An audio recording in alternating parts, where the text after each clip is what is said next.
Have you noticed that when you talk to some Christians about the idea of Jesus coming back very soon, they either get dismissive or angry or fearful or upset or defensive?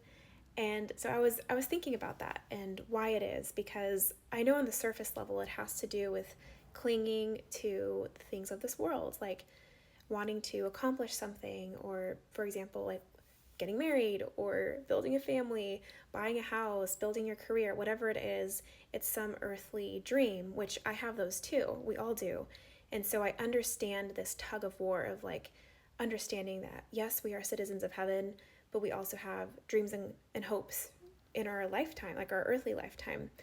But I think that the deeper root is just a lack of understanding of what we're in for when Jesus comes back. I think that as Western Christians, we get so narrow minded on what reality really is, because all we know is this earth, like this physical body and this earthly life, but we cannot imagine and we can't even grasp just what God has in store for us in heaven and in the millennial kingdom and what's to come. We think that we're losing out, we're missing out if we don't get to accomplish certain goals or hopes or dreams while we're here on earth.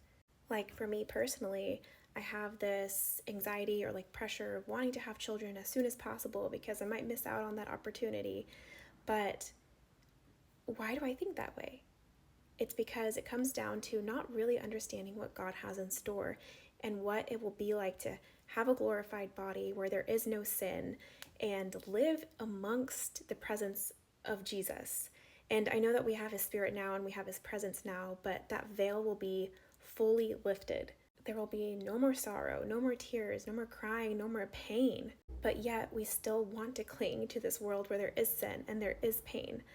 And again, I think it just comes down to not really fully grasping and trusting what God has in store for us.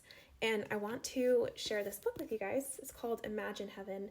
And this is what really got me started thinking a lot, because it's a Christian author. He's a pastor, and he compiled some near-death experiences. And I know that there is a lot of controversy about near-death experiences, and not all of them are true necessarily, but he goes through the study of how there are certain aspects that all correlate. And it's just such a beautiful book. And so I encourage you to read this, especially if you are struggling with this tug of war of feeling like you want Jesus to come back, but you were like still clinging to the world. So yeah, I encourage you to read this. And he also has videos on YouTube, I believe, that you can watch where he talks about these. And it's just a really strong encouragement. So that's all I really wanted to share, is to encourage you guys that God has amazing and astounding things in store for us. We cannot grasp, we cannot comprehend, and we will not miss this world nor the things of this world, not for 1 second, when we are with him.